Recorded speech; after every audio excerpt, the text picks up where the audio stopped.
Harry তার মাসির কাছে গিয়ে আবারও লন্ডন যাওয়ার কথা বলতে থাকে। সে তার মাসিকে বলে তাকে যে করেই হোক যেন লন্ডন পাঠানো হয়। এদিকে পরমজিৎ তো তার উপর রেগে গিয়ে বলে, তুমি লন্ডন যাবে, তা তুমি কি কি কাজ করতে পারো? তা তোমাকে পাঁপড় বানানোর কাজ দিয়েছি, সেটাও তো তুমি ঠিকঠাক মতো করোনি। কিন্তু হ্যারি বলে, আরে মাসি, পাঁপড় বানাতে পারিনি তো কি হয়েছে, সেখানে তো এরো আছে, এরোর কাছে গিয়ে আমি ঠিক কোনো না কোনো কাজ ম্যানেজ করে নেব। এদিকে পরমজিৎ বলে, কি ছোটুর সাথে যাবে? ছোটুর সাথে গিয়ে কাজ করবে? এত সহজ? আগে তো তুমি এখানে থেকে কাজ করে দেখাও, তারপর তোমার লন্ডন যাওয়ার ব্যবস্থা আমি করছি। এর আগে তো একদমই পাঠানো যাবে না, সেখানে গিয়ে কি বসে বসে খেতে পারবে নাকি?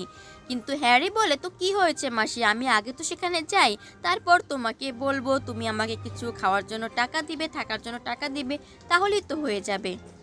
এদিকে এই কথা শুনে পরমজিৎ তো খুবই রেগে যায়। সে এখান থেকে টাকা পাঠাবে আর হ্যারি সেখানে গিয়ে মাস্তি করবে না, এটা তো একদমই হবে না। তার একটা শর্ত আছে, সেটা যদি হ্যারি পালন করে তাহলেই হ্যারিকে সে লন্ডন পাঠাবে। হ্যারি তখন বলে, আরে মাসি, কি কাজ শুধু একবার বলো তো, তারপর দেখো আমি কিভাবে করে দেখাই। তখন পরমজিৎ বলে, তাকে এখানে বসে 5,000 রুপি ইনকাম করে দেখাতে হবে, আর আজকে সে যদি পারে তাহলে তাকে লন্ডন পাঠাবে। হ্যারি বলে, ঠিক আছে ঠিক আছে, কোনো ব্যাপার না। এই বলেই হ্যারি জলদি করে পাখির কাছে চলে আসে। পাখির কাছে এসে বলে, তুমি এখানে ঘুমাচ্ছ আর এদিকে আমি টেনশনে টেনশনে শেষ। পাখি তখন জিজ্ঞেস করে, কেন, কি হয়েছে, আপনার আবার কি হলো? হ্যারি তখন বলে, মাসি আমাকে বলেছে যদি 5,000 রুপিয়া এখানে বসে আজকের মধ্যে ইনকাম করে দেখাতে পারে তাহলে মাসি আমাকে লন্ডন পাঠাবে, আর না হলে পাঠাবে না। হ্যারির এই কথা শুনে পাখি তখন বলে, আরে হ্যারি, এই আর কি ব্যাপার? অর্ণবাবুর লকারের চাবি আমার কাছে রাখা আছে, আর আমি সেখান থেকে আপনাকে 5,000 রুপিয়া দিয়ে দিব, আর আপনি সেটা নিয়ে মামিকে দিয়ে দিবেন, তাহলেই তো হয়। আপনি বলবেন যে এটা আপনি ইনকাম করেছেন, আমি না বললেই তো হলো।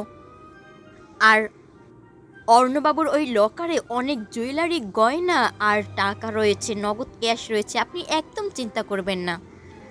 হ্যারি তখন বলে, না পাখি, এটা আমাকেই ইনকাম করে দিতে হবে। এরও অনেক কষ্ট করে টাকা ইনকাম করে, আর সেই টাকা এইভাবে নেওয়াটা একদমই ঠিক হবে না। না না পাখি, টাকাটা আমাকেই ম্যানেজ করতে হবে। পাখি তখন বলে, ঠিক আছে, আমি আপনাকে আইডিয়া দিচ্ছি। আপনি একটা কাজ করুন, আপনি লটারির টিকিট কিনুন। লটারির টিকিট যদি কিনেন আর যদি আপনার ভাগ্য ভালো হয়ে থাকে তাহলে আপনি 5,000 তো দূরে থাক, আপনি 1,00,000 টাকা পর্যন্ত পেয়ে যেতে পারেন। হ্যারি তখন বলে, আরে পাখি, তুমি এসব কি বলছো? লটারির টিকিট কিনবো, সেটা আবার ভাগ্যে থাকবে, তারপরে পাবো? আরে না না পাখি, আজকে দিনের মধ্যেই আমাকে ইনকাম করে মাসিকে দিতে হবে। পাখি তখন বলে, আচ্ছা তাহলে আর কি করা যায়, তবে আমি আপনাকে আরেকটা বুদ্ধি দিচ্ছি, আপনি একটা কাজ করুন। আমি রান্না করব বাড়িতে বসে, আর আপনি সেগুলো হোম ডেলিভারি দিবেন, আর সেগুলো বেচে আপনি টাকাটা পেয়ে যাবেন। হ্যারি তখন বলে, আরে না পাখি, আমার টাকা খুব দ্রুত লাগবে, এভাবে হবে না, আমি দেখছি, দাঁড়াও। সে চলে যায়, আর এদিকে পাখি মনে মনে ভাবতে থাকে, ধ্যাৎ, আমার ঘুমটাই নষ্ট করে দিল হ্যারি। অপরদিকে দেখা যায় কৃষ্ণেন্দু খুবই ব্যস্ত হয়ে পড়েছে অনুর জন্মদিন উপলক্ষে পার্টি করার জন্য। কৃষ্ণেন্দু ফোন দিয়ে বলে দিচ্ছে রেড রোজ আর বেলুনগুলো যেন ঠিকঠাক মতো হয়ে থাকে। এদিকে প্যামেলা এসে বলে, কৃষ্ণেন্দু, তুমি এসব কি শুরু করেছো? তুমি যেরকম করছো মনে হচ্ছে রাজরানীর জন্য তোমার দরদ একদম উতলে পড়ছে। কৃষ্ণেন্দু তখন বলে, তুমি ভালো করেই জানো আমি এই পার্টির আয়োজন কেন করছি। আমার উদ্দেশ্য হলো অরণ্যের লকার থেকে সমস্ত জুয়েলারি, ক্যাশ চুরি করে নেওয়া। ও আমাকে টেন্ডার পাইয়ে দেওয়া সেই লোকটার থেকে নেওয়া ঘুষের টাকাটা অবধি খেতে দেয়নি, আর অপরদিকে আরও জেল খাটিয়েছে। আমি ওকে এইভাবেই এবার শায়েস্তা করব। অর্ণকে আমি তার লকার থেকে সমস্ত জিনিস চুরি করে এই শোধ তুলব, প্রতিশোধটা এবার আমি এইভাবেই নেব। এদিকে প্যামেলা বলতে থাকে, তোমার মাথা খারাপ হয়ে গেছে কৃষ্ণেন্দু, ভুলে যেও না এই বাড়ির 51% শেয়ার আমার।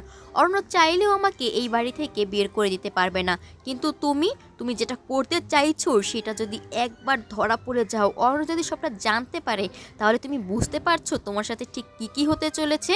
তোমাকে এই বাড়ি থেকে বের তো করে দেবেই, বরঞ্চ তোমাকে আরও জেল খাটাবে অরণ্য। কথা শুনে কৃষ্ণেন্দু তখন বলে, ধ্যাত, জেল খাটাবে? ওর যা খুশি ও তাই করুক, ও আমাকে ধরতে পারবে তারপর তো। এদিকে হ্যারি তো খুব চিন্তিত, তাকে টাকাটা জোগাড় করতেই হবে। সে বুঝতে পারে যে নিচে বসে কৃষ্ণেন্দু আর প্যামেলা কি যেন গুসুর ফুসুর করছে। হ্যারি তখন মনে মনে ভাবতে থাকে এরা দিয়ের বার্থডে সেলিব্রেট করার জন্য নিশ্চয়ই কোনো কথা বলছে, আর এরা যেভাবে অ্যারোকে ঠকিয়ে এই বাড়ির শেয়ার নিয়ে নিয়েছে, এবার আমাকেও একটা বুদ্ধি করতে হবে। এদেরকে ঠকিয়ে এদের কাছ থেকেই আমার টাকাটা আদায় করে নিতে হবে। তাই হ্যারি আস্তে আস্তে তাদের সামনে গিয়ে দাঁড়ায়। কৃষ্ণেন্দু প্যামেলা এদিকে তাদের বিষয় নিয়ে কথা বলছিল। হ্যারি তখন বলে, এক্সকিউজ মি, আমি কিছু বলতে চাই। তখন কৃষ্ণেন্দু জিজ্ঞেস করে, হ্যাঁ বলো, কি বলতে চাও? হ্যারি তখন বলে, আচ্ছা তুমি যে এই পার্টির আয়োজনটা করেছো না দিয়ের জন্য, এতে আমি খুবই খুশি হয়েছি, আমার কিন্তু বিষয়টা খুবই ভালো লেগেছে। কৃষ্ণেন্দু তখন বলে, ও আচ্ছা তোমার খুব ভালো লেগেছে, যাক বাড়ির কেউ তাহলে এটার সাপোর্ট করলো। হ্যারি তখন বলে, আমিও এই পার্টির জন্য কিছু করতে চাই। কৃষ্ণেন্দু তখন জিজ্ঞেস করে, হ্যাঁ বলো তো কি করতে চাও? হ্যারি তখন বলে, আমি এখানের সমস্ত আয়োজন ডেকোরেশনগুলো করতে চাই, আর তুমি আমাকে সেই ডেকোরেশন করার জন্য যা যা টাকা খরচ হবে সেটা দিয়ে দিবে, এই আর কি। দেখো তুমি তো এটা কাউকে না কাউকে দিয়ে করাবি, তাতে করে কি হবে, টাকাটা তো অন্য কেউ পেয়ে যাবে, তা আমি ঘরের লোক, আমাকে দিয়ে তো তোমার সুবিধাটা ভালো হবে, তুমি আমাকে টাকাটা দিয়ে দাও, আমি সব ম্যানেজ করে দেব। তখন কৃষ্ণেন্দু বলে, তুমি তুমি ম্যানেজ করবে? তুমি এসব ইভেন্ট ম্যানেজমেন্টের কি জানো, কি বোঝো সেটা বলো তো, আর তুমি এসব কি করে পারবে? হ্যারি তখন বলে, তুমি একদমই চিন্তা করো না, আমার এক বন্ধু আছে না, এই বন্ধু ইভেন্ট কোম্পানির ম্যানেজার, ও এরকম বড় বড় বিভিন্ন রকম পার্টির আয়োজন করে থাকে, ও খুব সুন্দর করে সাজাতে পারে, আমি ওর হেল্প নিয়ে সবটা করব, তুমি একদমই চিন্তা করো না জিজু। তখন প্যামেলা বলে, আরে ও যখন চাইছে দিয়ে দাও না। এদিকে কৃষ্ণেন্দু বারবার হ্যারিকে নিষেধ করে, কিন্তু হ্যারি বলে, আরে জিজু তুমি একদম চিন্তা করো না, আমি সবটা ঠিকঠাক মতো করে দিব। তখন প্যামেলা বারবার বলছিল, আরে দিয়ে দাও না, ওকে এত করে চাইছে। কৃষ্ণ তখন বলে, ঠিক আছে, তা তোমাকে কত দিতে হবে? হ্যারি তখন অনেক চিন্তা ভাবনা করে বলে, বেশি না, 1 লাখ, 1 লাখ দিলেই সবটা ম্যানেজ হয়ে যাবে, খাওয়া দাওয়া শুরু করে সব কিছু। তখন কৃষ্ণেন্দু একটু চিন্তা করে বলে, ঠিক আছে। এদিকে প্যামেলা বলে, আরে কিছু হবে না, দিয়ে দাও তো, 1 লাখই তো বলেছে। হ্যারি তখন বলে, ঠিক আছে 1 লাখ হলেই হয়ে যাবে। কৃষ্ণ তখন বলে, ঠিক আছে তুমি যাও, টাকাটা পেয়ে যাবে। এদিকে হ্যারি সেখান থেকে খুশি হয়ে চলে যায়, আর উপরে বসে দাঁড়িয়ে ভাবতে থাকে, এরোর কাছ থেকে এরা যেভাবে ঠকিয়ে এই বাড়ির শেয়ার নিয়ে নিয়েছে, এবার আমিও এদের কাছ থেকে ঠকিয়ে টাকাটা ঠিক নিয়ে নেব। এদিকে কৃষ্ণেন্দু বলে, কি করলে তুমি এটা, বারবার হ্যারিকে এই দায়িত্বটা দিতে বললে, এটা কি ঠিক করলে? হ্যারি কি সবটা পারবে? প্যামেলা তখন বলে, আর চিন্তা করো না তো, হ্যারি সবটা ঠিক ম্যানেজ করে নেবে, ও তো বললো ওর বন্ধু আছে একজন, কোনো সমস্যা হবে না। অপর সিনে দেখা যায় অর্ক তার রুমে বসে অফিসিয়ালি কাজকর্ম করছিল। পিউ তখন পানি নিয়ে আসে, অর্ক চেয়েছিল তাই। পানি দেওয়ার পরে অর্ক বলে, তুমি রাখো, আমি পরে খেয়ে নিচ্ছি। পিউ তখন বলে, তুমি না আমার কাছে পানিটা চাইলে, তাহলে এখন খাচ্ছ না কেন? আর তুমি কি এখন এইসব কাজ করতে ব্যস্ত হয়ে পড়বে? অর্ক তখন বলে, এই তো অফিসের একটা মেইল আছে, সেটা পাঠিয়ে দিলেই এই কাজ শেষ হয়ে যাবে, সেটাই করছি। তবে চিন্তা করো না, তুমি যদি অন্য কিছু করতে বলো আমি সেটা করছি, কোনো সমস্যা নেই। পিউ তখন বলে, এখন মজা করো না তো, একটু সিরিয়াস হও, সন্ধ্যার সময় কি হতে যাচ্ছে সেটা ভাবলেই আমার মাথায় আর কাজ করছে না, আর তুমি এখনও এই কাজ নিয়েই পড়ে আছো। অর্ক তখন বলে, হ্যাঁ এই বিষয় নিয়ে তো চিন্তা আমারও হচ্ছে, কিন্তু কি করব বলো, বাড়িতে এখন দাদাও নেই, সব কিছু আমার উপরে, আর আমি কিছু করতে পারছি না। তবে পিউ, আমাদের চোখ কান কিন্তু খোলা রাখতে হবে, কিন্তু কিছু উল্টাপাল্টা করার আগে আমাদের সাবধান হয়ে থাকতে হবে। পিউ তখন বলে, হ্যাঁ অবশ্যই, আমি চোখ কান সবসময় খোলা রাখবো, আমরা সবাই মিলেই। এরই মধ্যে পরমজি সেখানে এসে বলে, মেয়েটা একদম ঠিক কথা বলেছে, এই কৃষ্ণেন্দু কি করবে সেটা আমরা কেউই বুঝতে পারছি না, তবে আমাদের ভালোভাবে সব কিছুর উপর নজর রাখতে হবে। আন্নু বেটির মনটা গলানোর চেষ্টা করলে আমাদের আগেই সাবধান করে দিতে হবে, আমরা একদমই আন্নু বেটির বেশি ধারে কাছে ঘিসতে দেব না, আমাদের সবাইকে সচেতন থাকতে হবে। অপর সিনে দেখা যায় হ্যারি তো খুবই খুশি, সে পাখির কাছে এসেছে। পাখির কাছে এসে বলে, পাখি সব কিছু ম্যানেজ হয়ে গেছে, আমার তো এখন খুব খুশি লাগছে। তখন পাখি বলে, কি বলছেন আপনি? সব কিছু ম্যানেজ হয়ে গিয়েছে? তা কি করে সব কিছু হলো? হ্যারি তখন সবটা খুলে বলে সে কৃষ্ণেন্দুর করা পার্টির তো ডেকোরেশন করবে, সব কিছু করে দেবে তার বন্ধুদের সহায়তায়, আর কৃষ্ণেন্দু এর বিনিময়ে তাকে 1 লাখ টাকা দেবে। এদিকে পাখি এই কথা শুনে হ্যারির উপর খুব বিরক্ত প্রকাশ করে। হ্যারিকে বলে তাই যাই হোক না কেন, কৃষ্ণেন্দু বাবু পার্টির আয়োজন করছে আর সেই কাজ করবেন আপনি? না না হ্যারি, এটা আমি কিছুতেই মেনে নিতে পারছি না। হ্যারি তখন বলে দেখো, এরোকে ওরা যেভাবে ঠকিয়ে এই বাড়ির শেয়ার নিয়ে নিয়েছে, আমি ওদেরকে ঠিক একইভাবে ঠকাবো।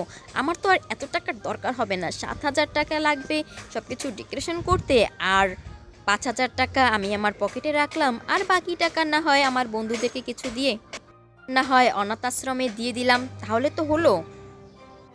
পাখি তখন বলে আরে হ্যারি, আপনি যাই বলুন না কেন, কৃষ্ণেন্দু বাবুর কাজে আপনি হেল্প করছেন, এটা ভাবলেই আমার বিরক্ত লাগছে। আপনি আর কোনো কাজ খুঁজে পেলেন না? হ্যারি তখন পাখিকে অনেক বুঝিয়ে বলার পর পাখি তখন বলে ঠিক আছে, সবটাই বুঝলাম, কিন্তু এই সমস্ত কাজ, এত বড় কাজ আপনি কি পারবেন এগুলো? তখন বলে আরে পাখি, তুমি চিন্তা করো না, সব কিছু ঠিকঠাক হয়ে যাবে, কোনো সমস্যা হবে না। পাখি তখন বলে তবু হ্যারি, খুব সাবধানে থাকতে হবে। কৃষ্ণেন্দুবাবু যে কী করতে চাইছেন আমরা ঠিক কিছুই বুঝতে পারছি না। তখন হ্যারি বলে আরে পাখি, এতে করে কি হবে জানো? জিজু কি করতে চাইছে না চাইছে সেটার দিকেও আমরা ভালো করে নজর রাখতে পারবো, আর কাজটা যদি আমরা করি তাহলে আরও বেশি সুবিধা হবে। পাখি তখন বলে তবু আপনি খুব সাবধানে থাকবেন হ্যারি, যেটা করতে চাইছেন সেটা আদৌ ঠিকঠাক করতে পারবেন কি না কি জানি।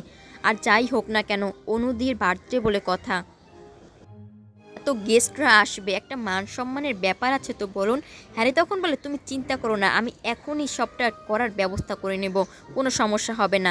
আচ্ছা পাখি, তুমি থাকো, আমার একটু কাজ আছে, আমি গেলাম। এই বলে হ্যারি সেখান থেকে চলে যায়। পাখি তখন ভাবতে থাকে হ্যারির মাথাটা বোধহয় পুরোই গিয়েছে।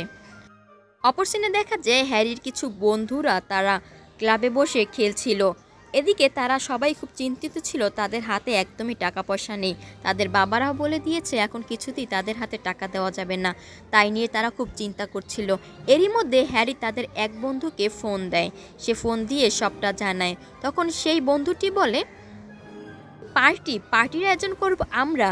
আরে বন্ধু, আমরা পার্টির এবিসি কিছুই জানি না, আমাদের পক্ষে কি এটা করা কিছুতেই সম্ভব? তোর কি মাথা ঠিক আছে? না না, এটা কিছুতেই করা যাবে না। হ্যারি তখন সবটা বুঝিয়ে বলে বাড়িতেই পার্টি হচ্ছে, তারা ঠিক সব কিছু ম্যানেজ করে নেবে, আর বিনিময়ে তো টাকা পেয়েই যাবে, সমস্যাটা কোথায়? তখন সেই বন্ধু বারবার বলতে থাকে আরে আমাদের তো নাক কান কাটা যাবে, আমরা তো এইসবের কিছুই জানি না। হ্যারি তখন বলে আরে চিন্তা করো না, আমরা সবাই মিলে বুদ্ধি করে ঠিক সবটা ম্যানেজ করে নেব, একবার তো রাজি হয়ে যাও। তখন সেই বন্ধুটি অন্য বন্ধুদের সাথে এই নিয়ে আলাপ করে, তখন তারা রাজি হয়ে যায় টাকার কথা ভেবে। তারা বলে যে আমরা ঠিক সবাই মিলে ম্যানেজ করে নিতে পারবো, আর আমাদের এখন টাকার খুবই দরকার, এইভাবে যদি আমরা টাকাটা পেয়ে যাই তাহলে তো ভালোই হবে। তখন সেই বন্ধুটি হ্যারিকে জানিয়ে দেয় যে তারা রাজি, তারা সবাই মিলে এই কাজটি ঠিক করে নেবে, সামলে নেবে। হ্যারি তখন বলে ঠিক আছে, তাহলে তো আর কোনো চিন্তাই নেই, তাহলে তোরা সময় মতো সবাই এসে পড়, এরপর আমরা সবাই মিলে মিটিং করে কিভাবে কি করা যায় সেটা ঠিক করে নিব, এরপর আমরা ঠিক সবটা অ্যারেঞ্জ করে নিতে পারবো আর টাকাও পেয়ে যাব। অপর সিনে দেখা যায় পাখি এখন তৈরি হবে পার্টির জন্য। সে সেই আলমারি থেকে অর্ণর দেওয়া সেই হলুদ শাড়িটি বের করে আর ভাবতে থাকে এই শাড়িটিই আমি আজকে পরবো, যাই ফ্রেশ হয়ে আসি, ফ্রেশ হয়ে এসে তাড়াতাড়ি করে রেডি হয়ে নেই। অনুদির পার্টি যাই হয়ে যাক না কেন, একটু রেডি তো হতে হবে, নাহলে তো অনুদির খারাপ লাগবে, অনুদির কথা ভেবে আমাকে এখন যেতেই হবে রেডি হতে। অপরদিকে দেখা যায় সে যাওয়া মাত্রই কৃষ্ণেন্দু তার রুমে এসে পড়ে একটি শাড়ির প্যাকেট নিয়ে। নিন্দু এসেই প্যাকেটটি পাশে রেখে পাখির সেই হলুদ শাড়িটি দেখতে থাকে।